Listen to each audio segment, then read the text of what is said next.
I try to imagine a fellow smarter than myself, and then I try to think, what would he do? Charge up your axons, ready your receptors, and shift your lobes into upper beta phase. You are listening to Smart Drug Smarts, the podcast dedicated to helping you optimize your brain with the latest breakthroughs in neuroscience, nootropics, and psychopharmacology.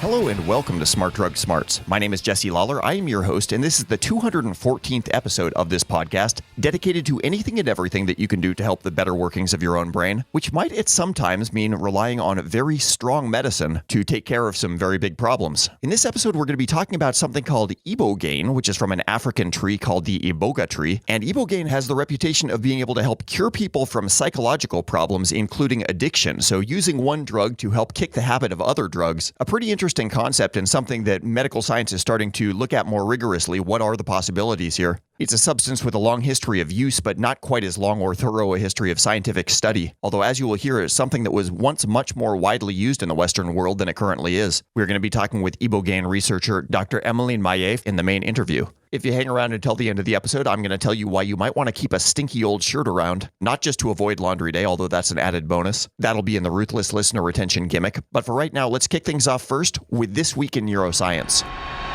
Smart Drug Smarts, This Week in Neuroscience. So a lot of research around placebo effects and nocebo effects are about how to identify and minimize them, at least in the course of trial studies, so you can really identify the variables if the thing being studied is having an effect on its own, or if a recipient's expectations are having a positive or negative impact on whatever it is you're testing. Placebo effects are well known, positive expectations having positive outcomes. They can really have a huge effect in some scenarios. Depression is probably the famous example where the physiological effects of some interventions can get dwarfed by the placebo effects. And nocebo is like the evil twin of placebo. When you expect something bad to happen, the nocebo effects are the psychologically driven real-world effects of those bad expectations. But since placebo effects and nocebo effects seem like they're always there to some degree and difficult to completely get rid of, researchers at Stanford thought, well, maybe if we can't beat them, let's join them. What can we do to ratchet up the effects of placebo, ratchet down the effects of nocebo? How can we make this a tool in our toolkit? And to study this in the context of a doctor providing some sort of medical intervention, they found a doctor who was apparently a pretty adept actor as well, or actress, I guess. This was a female doctor. But this study involved 164 participants who were treated by a doctor and thought that they were taking part in an investigation of food preferences. Each participant got an injection of histamine, which is going to produce an allergic reaction in the skin, swelling, redness, etc., going to be showing up within just a couple of minutes of that injection.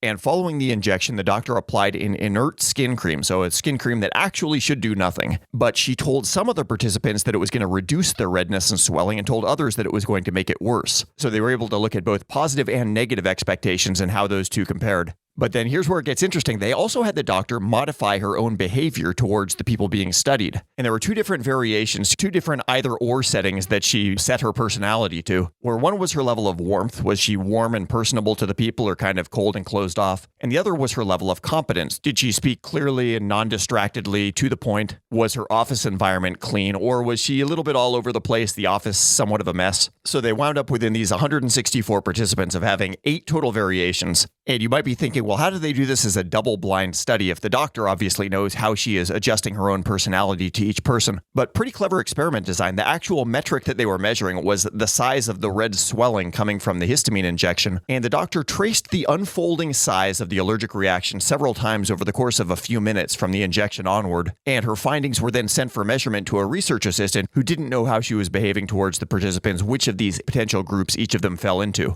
And not surprisingly, the placebo effects proved to be strongest when the doctor expressed both personal warmth and competence. Being warm but incompetent or competent but cold, both of those were sort of middle ground in the placebo effects. And worst of all was when the doctor affected being both cold and incompetent. And the placebo effects here actually got about a 20% difference in the total size of the skin reaction. So in the best case scenario, the best play acting by the doctor, the skin reaction was only about 4.2 millimeters in size. And in the worst case, that was about 5 millimeters in size. And probably the surprising part of this study is that it did not work the opposite way for nocebo reactions. For the people who were told that the skin cream was going to make the reaction worse instead of better, there was no change in outcomes regardless of how the doctor behaved. But that makes this ripe for further studies, and according to the researchers, further research could elaborate on the precise mechanisms through which expectations impact physiology. For example, the manipulation manipulation of positive and negative expectations in this study could have served to decrease or increase patient anxiety, prompted cognitive reappraisals of the treatment, and or changed where participants directed their attention during the medical procedure.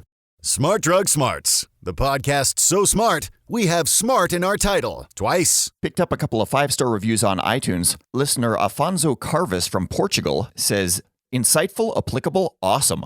This podcast is fully based on science communicated by experts in each given field. Thanks for such a great podcast. And listener Healthy Brains here from the USA said, love this podcast as it's informative and critical. I don't feel like Jesse drinks the Kool-Aid or takes the supplement without all the facts. Well, thank you, Afonso. Thank you, Healthy Brains. And thanks to everybody that's been spreading the word on Smart Drug Smarts. Gonna have a fresh brain breakfast coming out in just a couple of days here. If you are not on the Brain Breakfast newsletter list, that's the written adjunct to Smart Drug Smarts. You get some book reviews in there, some further ruminations on things we talked about on episodes, and sometimes just ideas that I can't quite get out of my mind, so I need to get them down on paper. If you are not yet signed up for the Brain Breakfast, you can do that at smartdrugsmarts.com/newsletter. It is still the month of January, and there is still a great promotion going on over at Vitamunk.com, where for any subscription order made during the month of January, each time that subscription hits a 3-month anniversary, you're going to get to pick something else from the Vitamunk shelf to give a try. They've got a lot of products on their lineup. They just added an exogenous ketone to their offering. They've got a ketone supplement called Ketazine. Pretty clever name, I think. Play off the word kerosene, like the old kerosene lamps. But yeah, the deal for this month is set up a subscription, then every 3 months you can try something else that they're offering on a whim.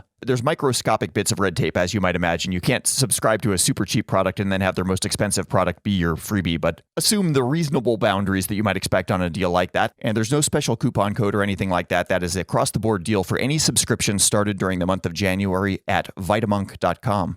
And some big changes, somewhat of a sad announcement over at axonlabs.io. Not going to belabor you with the details here, although I will put a blog post up about it on the axonlabs.io website. But we are actually going to be winding things down and not reordering Nexus and Mitogen. In each case, unfortunately, each of the products has one ingredient that is just getting more and more regulatory scrutiny. Ingredients like aniracetam that in some jurisdictions are prescription only and aren't in others. That's the situation within the US, but there is more and more red tape growing up around it. You sell something like vitamin C or fish oil or granola bars, you don't run into any of these sorts of issues, but with synthetic chemicals, even ones with tons of research behind them on their beneficial effects, if they are unfamiliar, for the people doing the regulation, they're not biochemists, they're not neuroscientists. This is not their field. They don't listen to podcasts like this one. And with Nexus and Mitogen having the formulas that they do, it just did not seem like it was the right move to reorder fresh inventory. So we are in the process of selling out the last of the Mitogen, the last of the Nexus. By the time you hear this recording, it's very likely that the Mitogen is going to be gone already. Nexus, we've got a better supply of, but this is a get it while the getting is good sort of scenario. The plan is to sell it out. I still love the product, love the formulation. I've got a lot of jars that I'm squirreling away for my own personal use, but it's one of those situations where you kind of have a sense that you can feel that there's sort of sand in the gears and that you can keep pedaling and you'll keep moving forward, but there's always going to be sand in the gears and the sand's not going to go away. And at some point you're just like, well, I'm going to go back to the garage, get the tools out and build a better bicycle. And so that's kind of where that's at. So axonlabs.io currently has Nexus in stock. Limited time offer at this point. Sale horizon, not exactly clear. Get it while the getting's good over at axonlabs.io.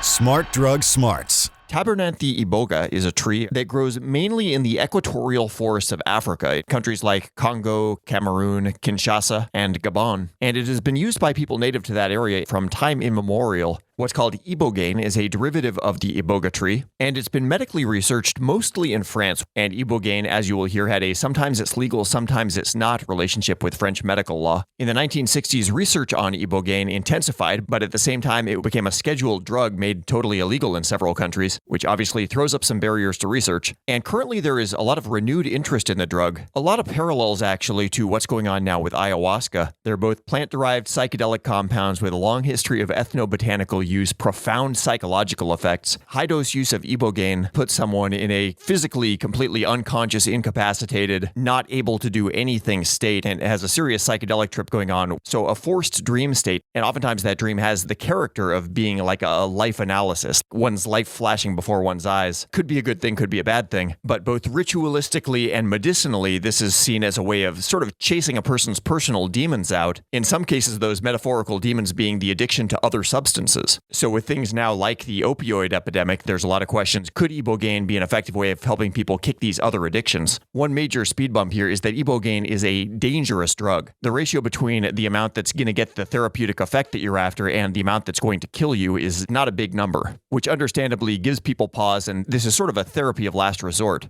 And we're going to be speaking with a French pharmacologist who has studied Ibogaine. She has a background in both drug discovery and central nervous system disorders. Her name is Dr. Emeline Maillet. She is French. She's got a strong French accent, so there will be some pronunciations here that might be a bit difficult to get at first. Her vocabulary is amazing, but the pronunciation might not be what you expect. Within about a week, we'll also have the transcript for this interview up on the website. So if you prefer this one in written versus spoken form, you'll have the opportunity there. But let's talk Ibogaine now with Dr. Emeline Maillet.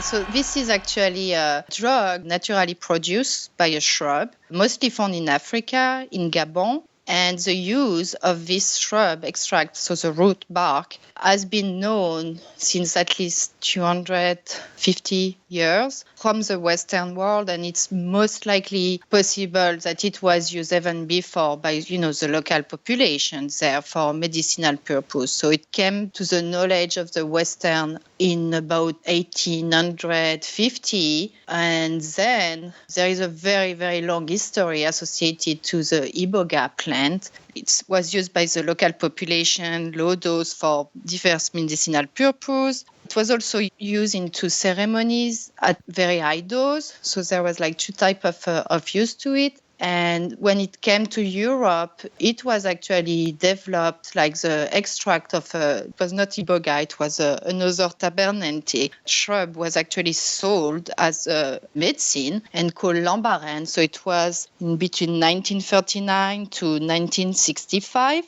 It was sold as a stimulant, but not an hypertensive stimulant. So it was good for fatigue, for asthenia, and for effort, which actually were matching pretty much the use that were known from Africa, where like the indigenous population were using it for fatigue too, for resistance to the effort, and also as an aphrodisiac in small amount.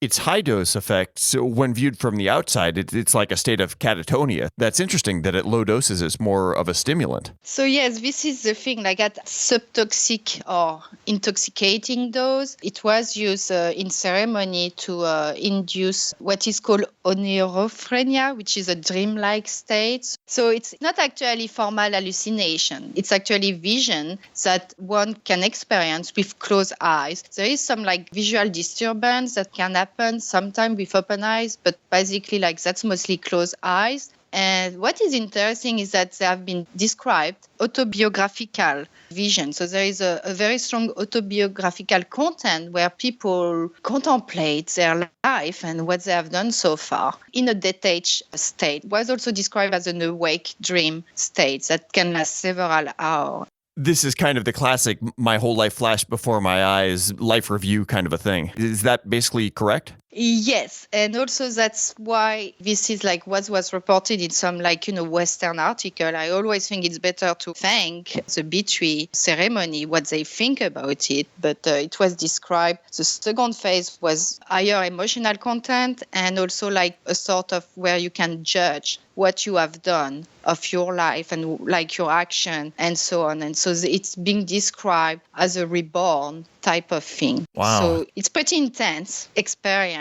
It's still practice. Sometimes I have Westerner coming to participate, but like especially, in the 20th century, at the beginning of the century, they were trying to repress this practice, but they are still in place now. Yeah, you can see where if you have a drug, you can pharmacologically induce that state. It's almost like an inherently religious experience. And if you're an African missionary and you're trying to convert everybody over to Christianity, that's certainly going to upset the apple cart you're trying to get organized.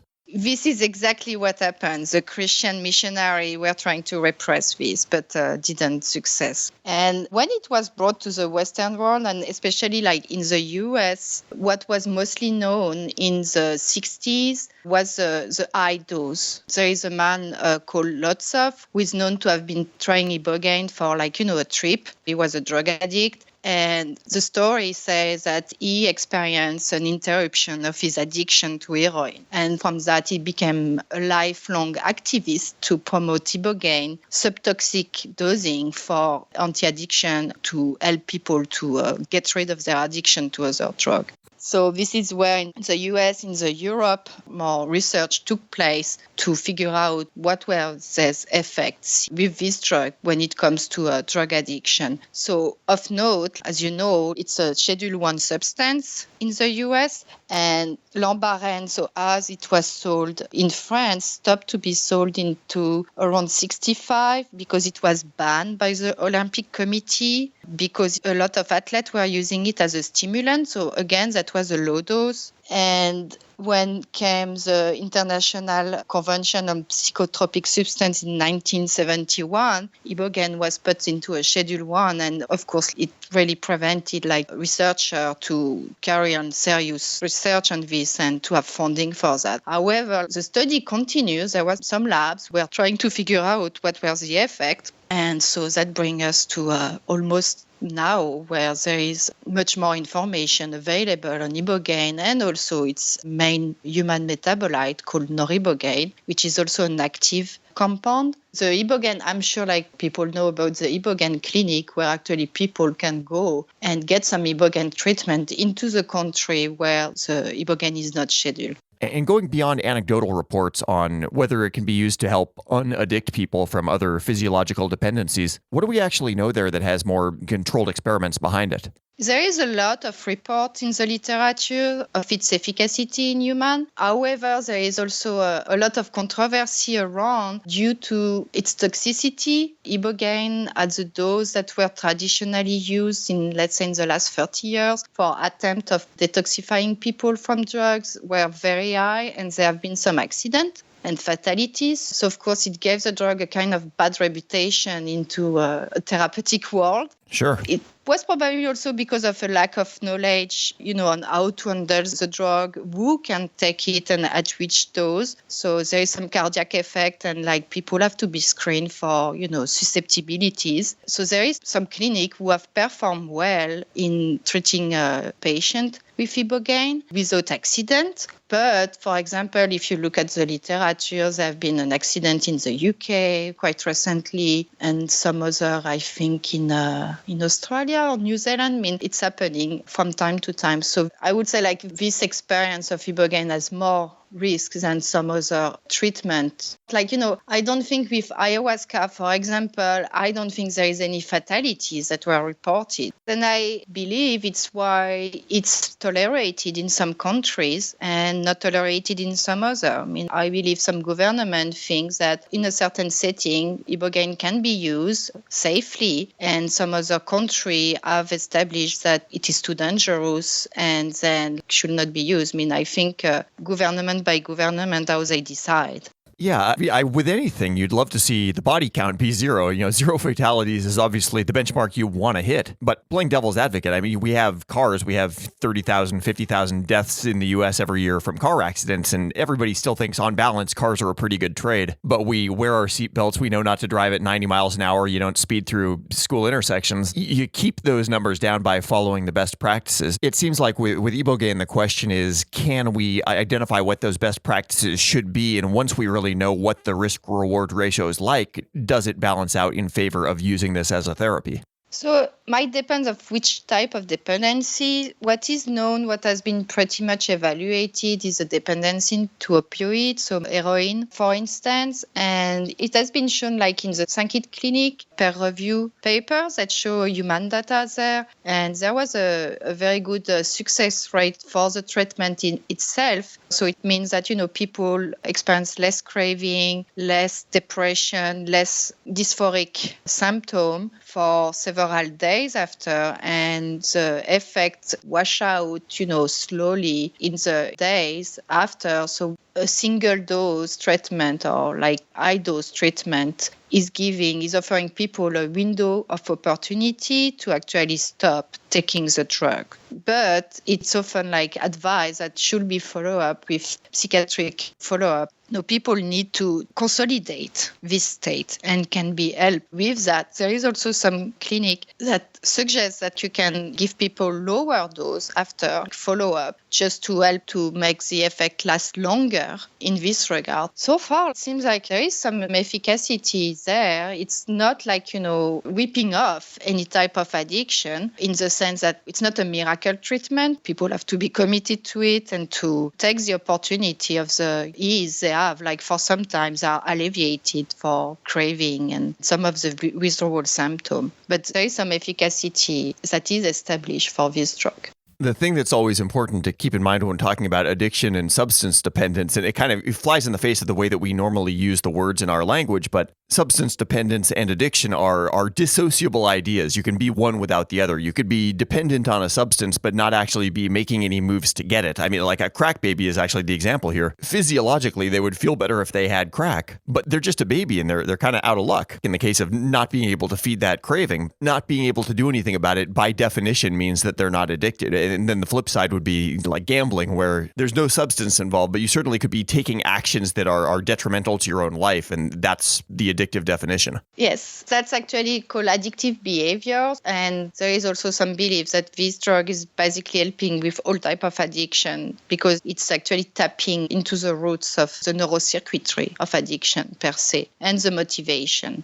and the craving to its complex pharmacological profile. On this note, it's important to not forget that the main metabolite in human of Ibogaine is actually Noribogaine, which is a different drug than Ibogaine. And I have personally done a lot of work trying to distinguish what comes from Ibogaine, what's come from Noribogaine. And Noribogaine is a good profile to actually be understood as a metabolite or drug that is active on its own. Right. So Noribogaine in animal does alleviate withdrawal of morphine in rodent on its own. You don't need Ibogaine. If you give Noribogaine, you got less withdrawal symptom. To distill Noribogaine, do you need to go back to the Iboga plant and derive it from there, or is there a way of chemically synthesizing the compound that doesn't necessarily rely on the plant source anymore? Yes, so Noribogaine is chemically synthesized. This is a human metabolite. It means that it's the body of mammal who are converting Ibogaine into Noribogaine with liver enzyme. So this is similar to buprenorphine, which is an opioid drug, which is converted to norbuprenorphine, which is also an active drug. So the metabolite of drugs in general can be often active, and they do participate into the spectrum of effects that we can observe in animal, but also in human. For instance, the distinction between Ibogaine and Noribogaine, if we go to the nicotinic system, Ibogaine is extremely potent at some ganglionic nicotinic receptor, while Noribogaine is not as potent. There is, I think, 17 times more potency for Ibogaine and Noribogaine. And when you do some experiment in animal model, like with Ibogaine side by side with Noribogaine, you can see that Ibogaine is inducing tremor in rat, but at the same dose, Noribogaine does not. So, which makes sense, for example, for ganglionic nicotinic receptor effect. It seems like normally when you hear about somebody trying to break a drug habit, the compounds that get used for that are triggering the same receptors, but triggering them maybe not quite as strongly, kind of, ratcheting things down a bit. But it sounds like Ibogaine and Noribogaine are not mimicking the effects of the original drug, and that's not where their efficacy is coming from. Yes, so totally. Methadone treatment, for example, is called a replacement treatment. It's you are giving a drug that is stimulating the same systems, but it is less potent, usually has a longer half-life, so you have a more sustained effect, and you can wear off little by little, decreasing dosage, so people get off very smoothly. There is also some other treatments that are known as antagonist precipitated withdrawal. That's pretty violent. So people experience a very strong withdrawal, but usually are sedated during the process. So they don't experience consciously like all this thing.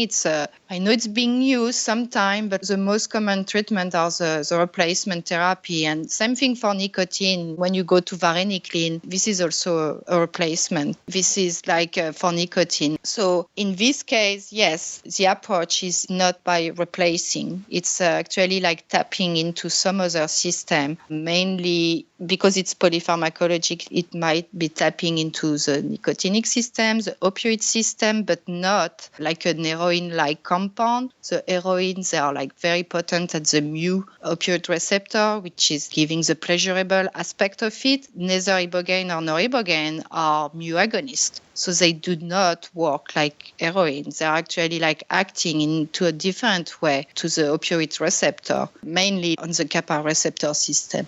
Because there are distinct psychological event that happens when somebody takes a high dose of Ibogaine, could part of the healing process that takes place not just be something that happens pharmacologically, but also sort of a psychological effect from the trip that a person goes through? But then you mentioned that there have been animal studies and that this might be effective in helping animals shake dependencies too, or I doubt that animals are having life review processes in their little mini animal trips. Any thoughts on that, on to what level the psychological effects might be doing something on their own, or is that just sort of an epiphenomenon?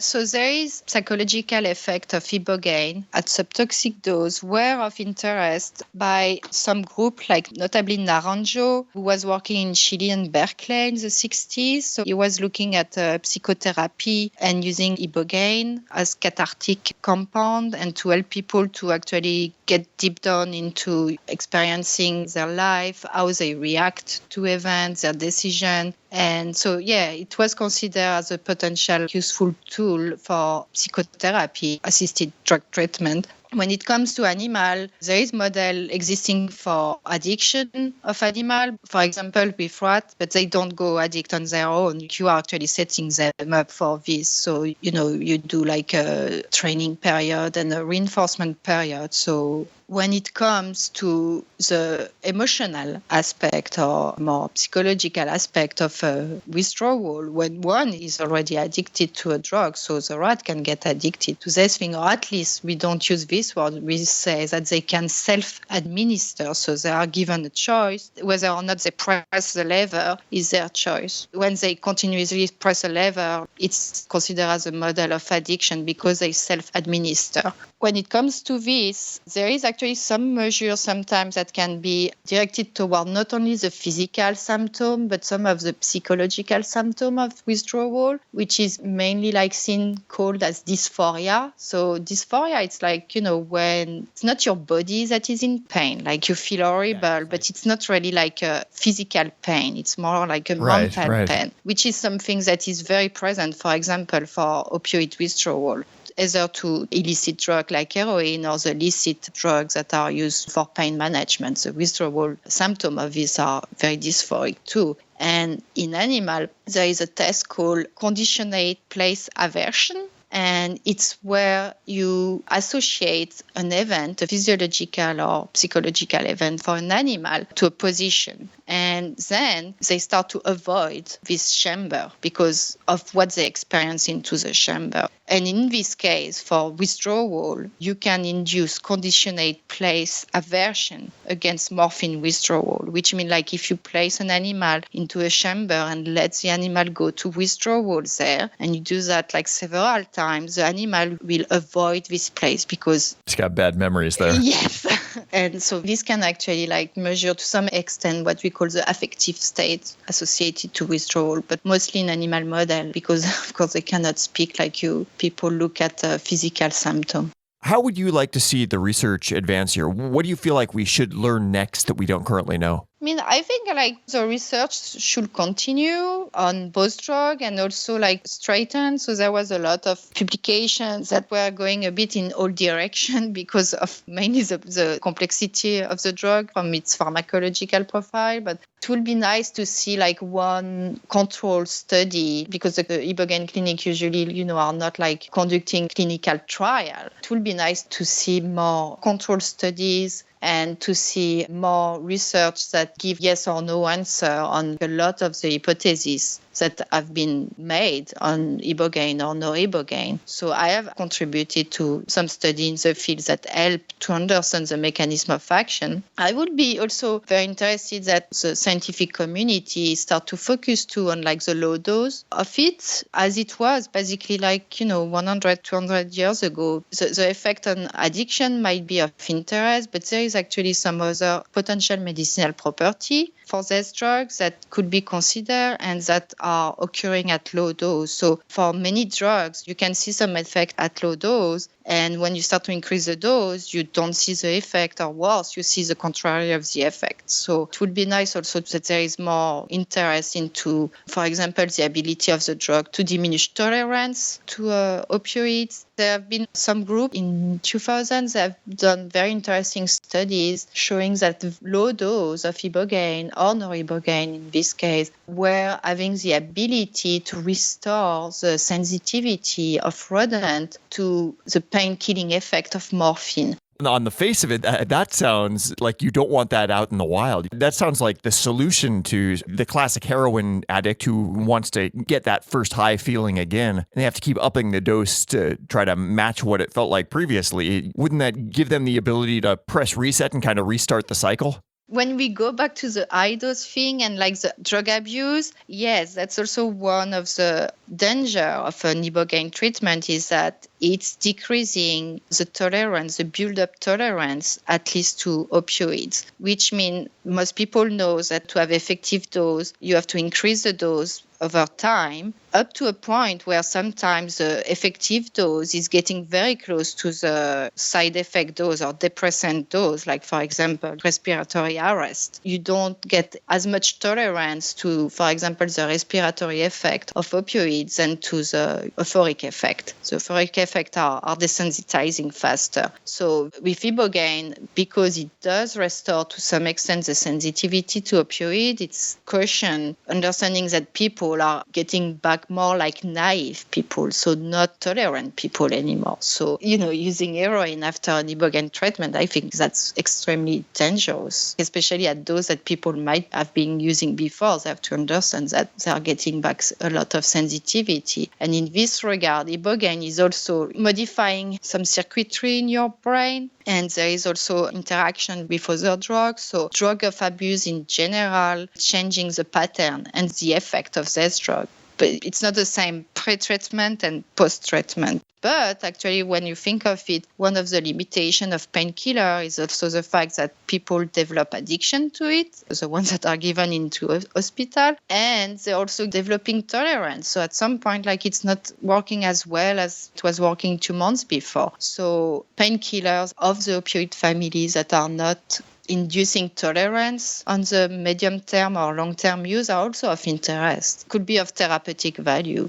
Yeah, that's interesting. If you could allow people to dial back the effective dose and keep that distance between what's an effective dose for the person and what would be a physiologically dangerous dose as high as possible. Yes, that's the thing. Could get more research and more thinking. And again, the low dose, like the traditional medicinal use, even of the plant or the purified Ibogaine, could be remembered. As I said, it was a drug sold in pharmacy in France for almost 30 years. But it was low dose. It was about 5 milligrams of Ibogaine into a 200 milligram extract, which contained other alkaloid, Iboga alkaloid into it, which was about, let's say, 0.5 milligram per kilogram for an adult. And when we are speaking of the high dose treatment, the subtoxic dose, we are going around 10 to 20 milligrams. I'm speaking of a scale of 30 to 50 times less. Also makes me think about hormetic effects. And we tend to assume that effects tend to grow linearly as a dose grows, but that's not always the case. It's often not the case. And Ibogaine seems like it might be an example of exactly that, where you do have qualitatively different effects of what it's doing at one dose range versus another. Yes, and also whether if it's repetitive or once in a while and things like this. I say the US anyway, it's not available.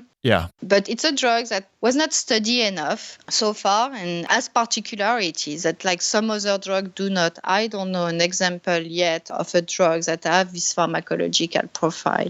Is it still widely used in the parts of Africa where the Iboga plant is native? Yes, so it's still being used. There is some extract of the Iboga plant or some other shrub of the Tabernanthe family that are sometimes used. Low dose, the Fang tribes that are using it still for ceremonial purpose. This is part of the culture there. So mostly in Central Africa and Gabon. Do we know anything about the endemic levels of substance addiction within those populations? Like, is it an effective solution for that problem there?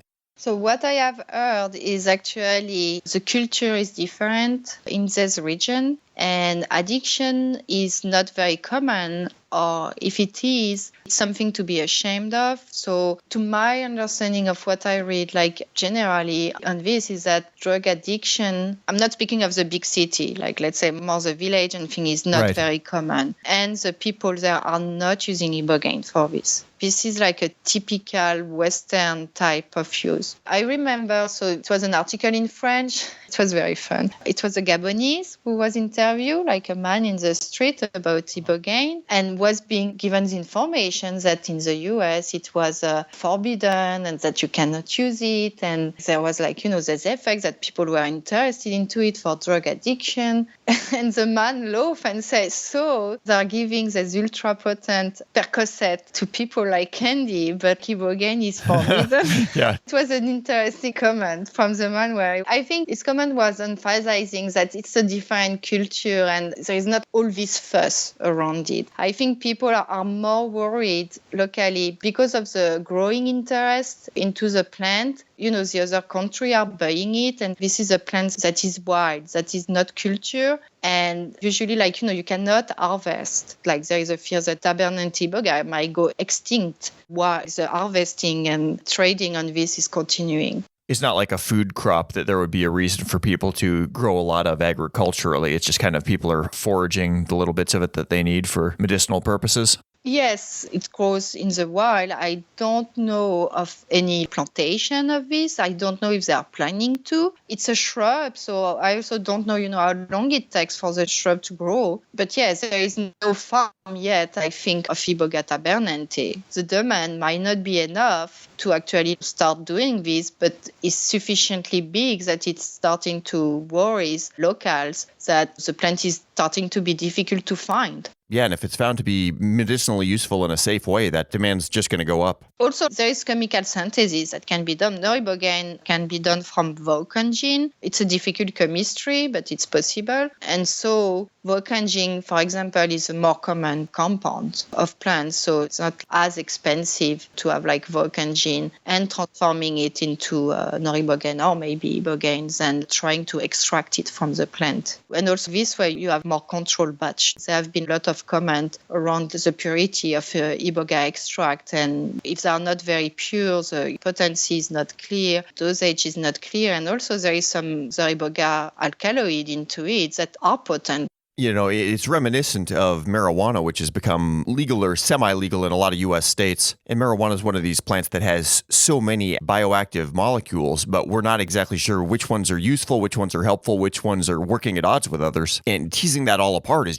it's a very, very difficult problem. But I guess the difference with Ibogaine and marijuana is that Ibogaine has a body count. Nobody ever drops dead from marijuana. So figuring out the exact pharmacology of those individual metabolites, you kind of can give marijuana a pass that you can't give Ibogaine. It would be nice to know exactly in the case of Ibogaine what's doing what, and can you isolate the effective parts and get rid of some of the dangerous parts. Also, it's more a personal standpoint. I've been interested into natural product long time. So I'm doing formal pharmacology and things like this. But there is a lot of active compound into different plants, and in a general manner, you can intoxicate yourself by eating many plants that are not forbidden. Sure, nutmeg. Yeah, nutmeg. If you take enough of nutmeg, you will have serious problem. And also there is some psychotropic effect at high dose, but it's very bad for your liver too. So not a good idea to do this thing. So that's where, in a general manner, personally, I don't clearly understand the rationale of forbidding plants. Maybe you can regulate farms, but where they grow in the wild, Yeah, it's like you could make a law against hitting yourself in the thumb with a hammer, but you don't need to. You just don't use hammers that way if you're smart. Yes, exactly. Smart Drug Smarts. So a big thank you to Dr. Emeline Maillet for taking the time for that conversation. Chances are, if you've heard of Ibogaine prior to this, you've heard about it in the context of beating addiction. I think in the West, that's probably what it's best known for at the moment. But interesting to hear that it's also got anti-fatigue, aphrodisiac, stimulant qualities. It's another one of these drugs that the dose-response curve varies not just in magnitude, but also in the actual effects based on the dose. Very interesting when that's the case. But again, this one, it definitely has the danger signs on it. Imagine this in the box that says break glass only in the case of emergency. But great that it's getting settled what emergencies actually merit Ibogaine as a potential therapeutic treatment and how to reduce the risks in those cases. Also fascinating, just something to keep in mind how weird this is, the fact that a psychoactive compound can reliably produce autobiographical visions. It's one of those phrases you hear in movies and books and stuff like that, my life flashed before my eyes. And I think for most people, you hear that phrase, but have probably never experienced it. I've never had my life flash before my eyes, but you hear it enough times, you start to think this must be a pre-programmed response that the brain can produce in certain circumstances. In this case, the trigger seems to be, oh my God, I'm about to die. So not a trigger you want to fiddle around tickling too frequently, but you'd kind of love to have neuroscientists find a way of studying that. If there was a way of triggering that response reliably without physiological danger, that would be pretty cool. So neuroscience researchers, if you can find a way of ethically studying that, go to it. But as for the rest of us, let's jump ahead now to the Ruthless listener retention gimmick. Smart Drug Smarts, Ruthless listener retention gimmick. So one might reasonably ask why you would want to wear a t-shirt without deodorant for 24 hours, then take it off and stick it in the freezer. And the answer, of course, is science. Because that is what the male participants in this particular study had to do, looking at the effects of human olfactory cues on stress. Everyone knows that sense of smell is not really the dominant sense for humans, but it does matter, and it's been known to activate memories, it can trigger emotions, and it can even spark romantic attraction. But the effects of recognizing a smell of somebody we know and what that does to our stress response hadn't really been looked at yet. And researchers at the University of British Columbia decided to change that. They thought a good place to look to identify a response, if there was one, would be how do female humans react in a stressful situation if they can smell their male romantic partner around. But of course, to really isolate that variable, you can't actually have the male there. You just need to have his smell. Thus, the frozen stinky t-shirts. So they found 96 male-female romantic couples. The guys produced the stinky shirts. They were asked to wear a t-shirt for 24 hours and not use any deodorant or scented body products, not to smoke, not to eat certain foods that could affect the smell of their sweat, and then to hand over the frozen shirts. And then the 96 women were divided randomly into 3 groups. Some of them got to smell the shirt with their own romantic partner. Some of them got to smell the shirt of a stranger. And some of them got to smell a fresh shirt with no body odor whatsoever. They were then asked to do something stressful in a lab context. This meant a mock job interview and a mental math task. And they were asked questions about their stress levels, and they also provided saliva samples throughout so their cortisol levels could be measured, cortisol being a stress hormone. And then meanwhile, while these stressful things were going on, they were asked to occasionally huff on the t-shirt that they were provided. And the lucky women who were paired up with their romantic partner's t-shirt experienced less stress both before and after the test. So less anticipatory stress and less come down stress. And the effect was even stronger if they were able to correctly identify, yes, this definitely was the shirt belonging to my romantic partner. Meanwhile, the women that smelled a stranger's shirt had elevated levels of cortisol, so they were more stressed, and the baseline group that were smelling a fresh t-shirt fell somewhere in the middle. Says Marlies Hofer, the study's lead author. Many people wear their partner's shirt or they sleep on their partner's side of the bed when their partner is away, but they may not realize why they engage in these behaviors. Our findings suggest that a partner's scent alone, even without their physical presence, can be a powerful tool to help reduce stress. As for the elevation of cortisol levels coming from smelling stranger shirts, she adds, from a young age, humans fear strangers, especially strange males. So it's possible that a strange male scent triggers the fight or flight response that leads to elevated cortisol. This could happen without us being fully aware of it. This study, by the way, was published in the Journal of Personality and Social Psychology, and you may find it useful to print it out and put it somewhere conspicuous if people are always asking you why you're leaving your dirty socks around. We like to think of ourselves as a digital speakeasy for brain hackers, but you can call us Smart Drug Smarts. Okay, so that was it for episode number 214. Thank you for hanging around with us until the very end. If you enjoyed this episode, you can find the links to everything that we talked about here up online at smartdrugsmarts.com/214. If you missed last week's episode, in number 213, we talked about sleep deprivation and its effects on the brain with Dr. Paul Whitney. Hopefully, if you missed it, you were catching up on some sleep, but it is never too late to listen. That's the great thing about the internet. All this media never goes away. As for next week, I think we're going to be talking about something called the invisibility cloak, which sounds like something that your character might get in a Dungeons and Dragons game, but it's an interesting concept based on some new psychological research. You can check back here next Friday to find out. Same time, same podcast, and with that same unflagging commitment to helping you fine-tune the performance of your own brain. Have a great week in the meantime, and of course, stay smart. You've been listening to the Smart Drug Smarts podcast. Visit us online at www.smartdrugsmarts.com and subscribe to our mailing list to keep your neurons buzzing with the latest in brain optimization. Smart Drug Smarts should be listened to for entertainment purposes only, although some guests on the show are medical doctors, most are not, and the host is just some random guy. Nothing you hear on this podcast or read at smartdrugsmarts.com should be considered medical advice. Consult your doctor and use some damn common sense before doing anything you think might have a lasting impact on your brain.